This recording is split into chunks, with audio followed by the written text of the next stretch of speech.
once you've clicked on the Insert tab, the basic options come up first. Now, first of all, the title text is something that you're going to need to use. Now, once the title text comes out, you obviously put the page title here, and then you have to change the font size to the correct size.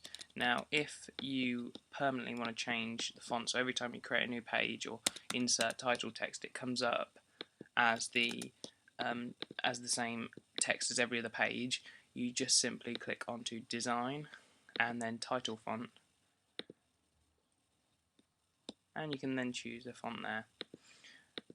You can also do that with the body font, but I tend to just leave that the way it is.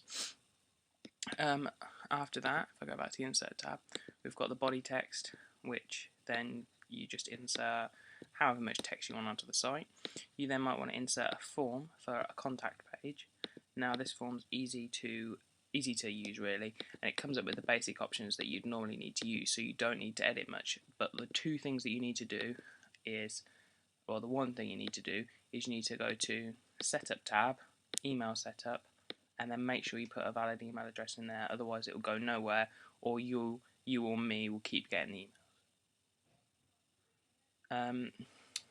Other than that, you can select add another field, then you can choose in the field, you can select add another field, and then you can choose different ones like a text area maybe, and then you can edit the width where it's aligned to, so you might want it on the left or just at the top.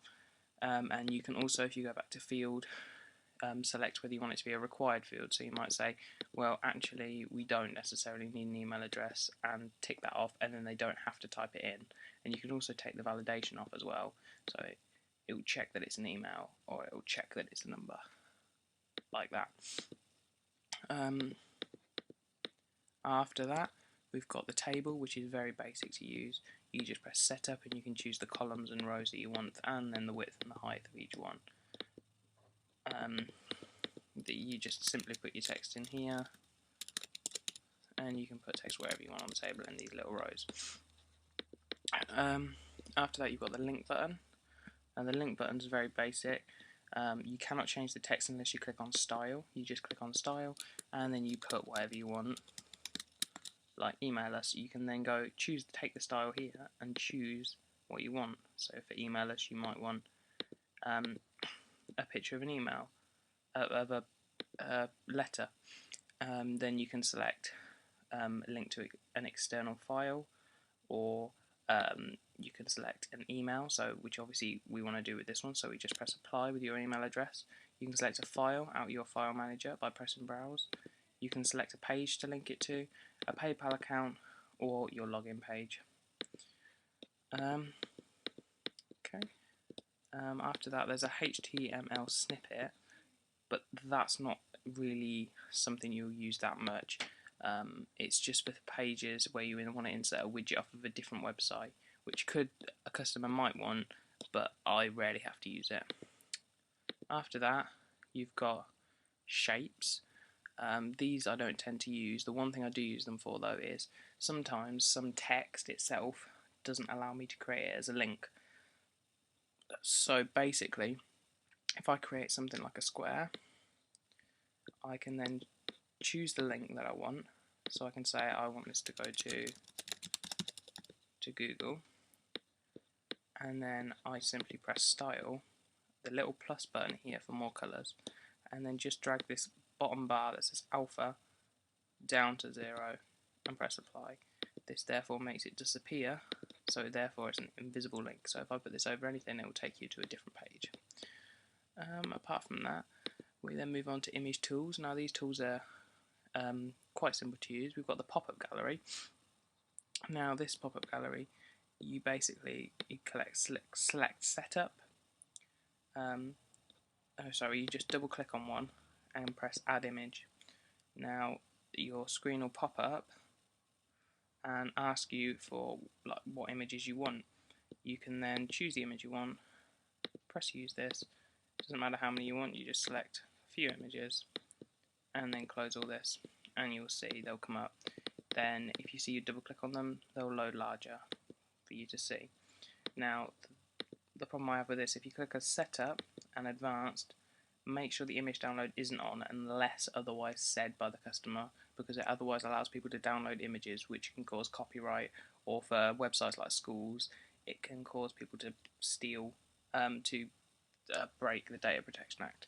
So untick that, and I normally set the pop-up size anywhere between 800 to 1000, because that makes the image slightly larger for people to see, and it normally fits on the screen quite well if this bit of art is missing.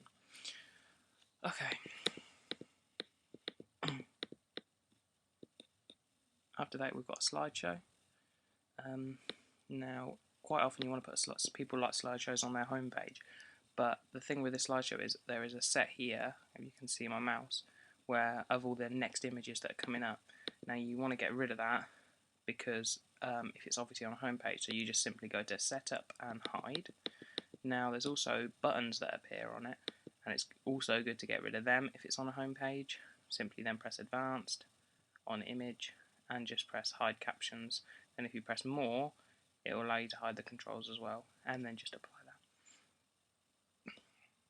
that. Adding images is fairly simple. You just press Add Images and then choose the images that you want to add. I don't know why the thumbnails didn't go. Yeah. Also, you do get captions appear at the bottom, which I don't like, but if you click on Image and then Organize, this page will appear. If you just click where it says caption and delete what's in there, nothing will appear, and then just press Apply. You can also move the images around to the place that you want them best. Make sure you press Apply after. After that, you've got different image effects. So if I click on Polaroid Crop, I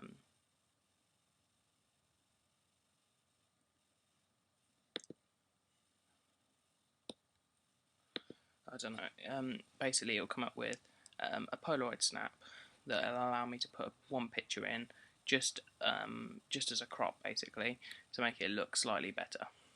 Here we go. Then you just simply click Style in the editor. I'll go back to that in a second, or you can obviously create a link to any of the pages that I've said before. But if you go to Style, choose an image, select the folder that the image is in, and just press Use This. Then if you press Reposition, you can double click and drag it to the place that you want the image. But make sure not to leave it anywhere where there's a gap, otherwise it looks a bit. And that's how you do that. All of the other options around here all do the same thing, but with different effects. Then you've got your audio and video. I don't often make jukeboxes, but if it's for a band or anything like that, you just simply double click on this and a little plus button comes up. You press Add the track and choose it out of your file manager. A video player is fairly easy to use as well. You just select the video by pressing Setup. You can choose your own video file, but most of the time I upload them to YouTube because it takes up less space and it's much quicker. Then you choose your provider, so YouTube, and then just basically paste the YouTube link here and press Next. Okay, oops.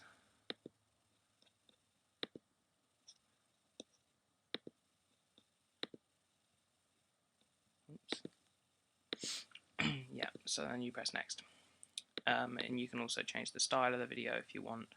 That's up to you. Or if you prefer, if you don't like the look of this because it's quite boxy, I don't particularly like it very much, you can just select YouTube HTML, press Setup, and then when you're on YouTube, copy the HTML link above the video and into this box and press Apply. After that, you've got social, which I don't tend to really use some of this on here. Comments I use for guest books, which is fairly easy. Basically, you just put this comment page on and it's done, really. If somebody adds a comment, whatever they submit, it will allow you to delete it if you want, if you think it's inappropriate. If you press Setup, you can change the title and choose whether you want to block all comments or approve comments before.